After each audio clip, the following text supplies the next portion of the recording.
The National Center for Victims of Crime would like to thank the John D. and Catherine T. MacArthur Foundation for their support in creating this video series. In this video series, you'll be hearing the stories of 3 individuals with a lived history of victimization and incarceration. The following video contains interviews outlining graphic accounts of sexual abuse, drug use, self-harm, and violence. The purpose of this first video is to examine what contributes to an individual experiencing victimization as traumatic. Not every person experiences events the same way. One person may find an event traumatic and another person may not. To understand how this occurs, we will be listening to the stories of Lisa, David, and Richard. So let's begin trying to unpack this complicated topic with their help. In order for an event to be experienced as traumatic, it must have the potential for death or serious bodily injury or involve sexual assault. Now, there are 4 ways this can happen, the first of which is it can happen directly to the individual. Let's hear from Lisa, David, and Richard as they give us a glimpse into their childhood. So one of the things that we were afraid of was the fact that she was not at home a lot of the times. And we had a break-in while we were in the house. And when that happened, there was a man that woke me up out of my sleep that touched me, and he told me not to scream. He had a knife and he told me not to scream. And he began to just touch and fondle me. And I whimpered and I asked him not to touch me. And my sister woke up and she screamed and she immediately jumped up and ran and turned the light on. So we got to see him. We could hear a voice in the other part of the apartment because there was rambling going on saying, "Leave those kids alone." And he left the room and my siblings came to get in the bed with me. But that isn't the end of the event. Lisa was the oldest of 4 children. Her mother was rarely around, and caring for the physical and emotional needs of her siblings is a task that fell, unwillingly, on Lisa. We stayed up until the sun came up before we even moved because we didn't know if they were still in the house, even though we didn't hear any more rambling. We just didn't know if they were there. And all I could think about was the knife and what could happen to me if I opened the door. But once the sun was up, we kind of crept out of the room and I could hear the phone ringing, but we were afraid to go in the other room to pick up the phone. And then this gentleman said, "Hey, let's play hide and go seek." As an 11-year-old, this is what you do. You're still in that place where you like playing games and stuff like that. So I'm not thinking anything about it. I'm thinking this is normal. Find a good hiding place. I'm hiding in this closet.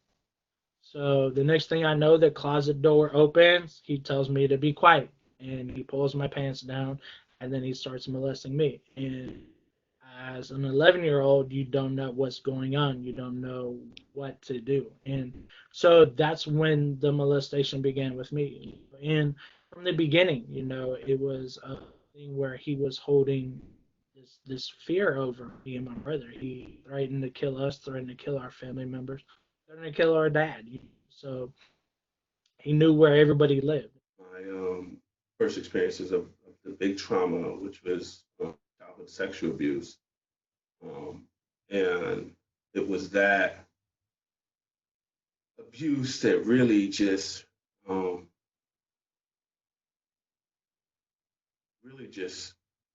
kind of like gave way to those fears becoming a reality.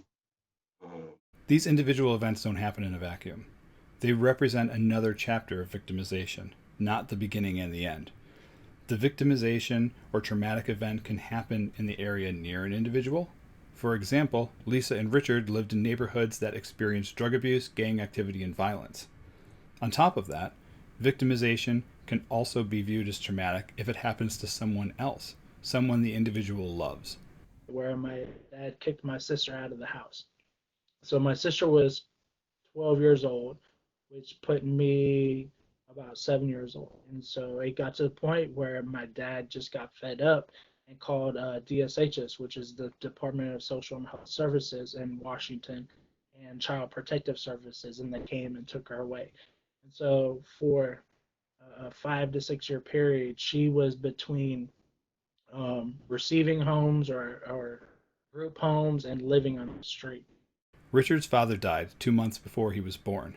Richard's mother, who went to Columbia University, dealt with the death through substance abuse. I know the impact that it had on her life and some of her life decisions.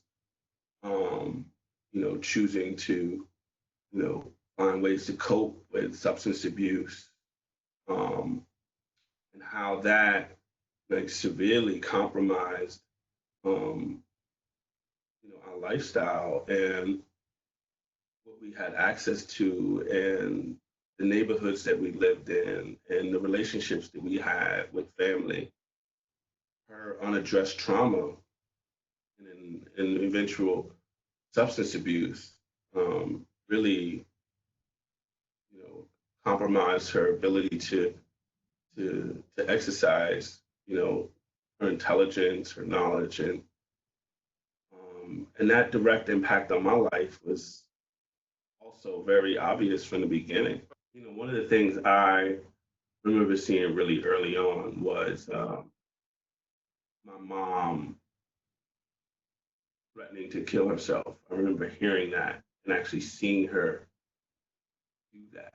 Like literally one time I walked into the kitchen and she had a knife to her chest.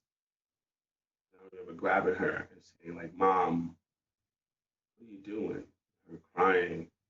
And Lastly, victimization can be experienced as traumatic if it involves repeated aversive events, even if those events do not involve the threat of death.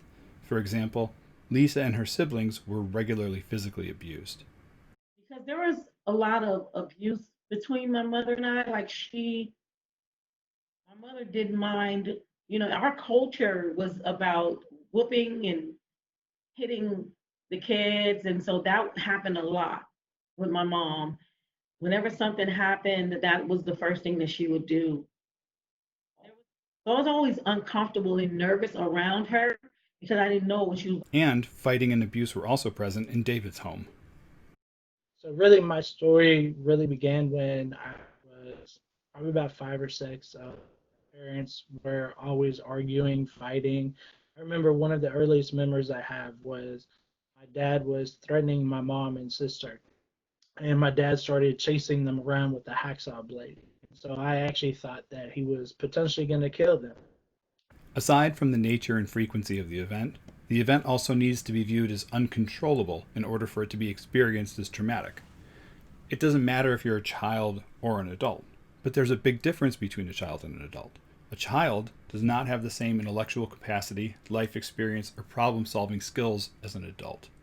Really understand everything that was happening and transpiring, because in the mind of a 5 or 6 year old, you can't put all of this together. Children don't control their environments, adults do.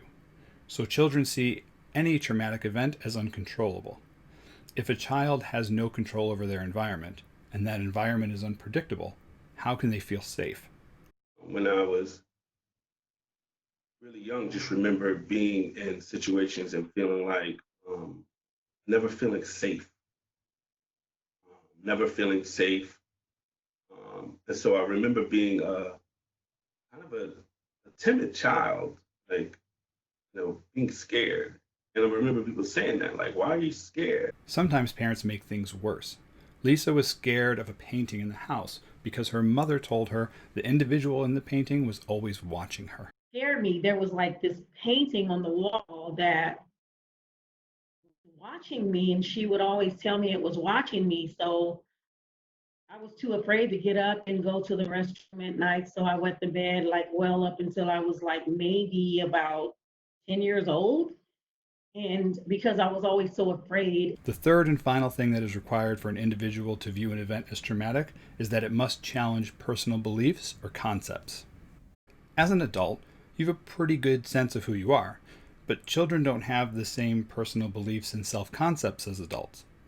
The point of childhood is to create the kind of environment and experiences where a child can create beliefs and self-concepts on their own. Children need to play, interact with peers, explore. There are no personal beliefs or self concepts to challenge other than my world is a safe place. And perhaps my parents or other adults are here to help me.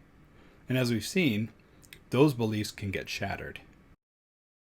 I wanted to believe that if my mom had come home, that she could save us, but I didn't believe that my mom could save us from anything at that time. And I mean, it was just every day. There wasn't a day where there was peace. The fear of feeling unsafe in your own home takes a toll, especially when it's added to the effects of trauma. After all, children and adults only want one thing. My grandmother used to say this to me years ago, and I used to think that she was it was like such a simplified explanation for everything. But one of the things she used to say is like, Richard, everyone just wants to feel good about themselves. And when you add it all up, the victimization, the trauma, the unstable home environment, and the neglect, what you get is a child that lives in fear, a child that has been traumatized by victimization, who doesn't get to feel safe, who doesn't get to feel good about themselves, and gets deprived of the opportunity to develop in the same way as other kids. And this situation is going to have serious negative effects on a child that will follow that child into their teenage and adult years. And that development is what we're going to explore in the next video as we begin to link victimization and incarceration.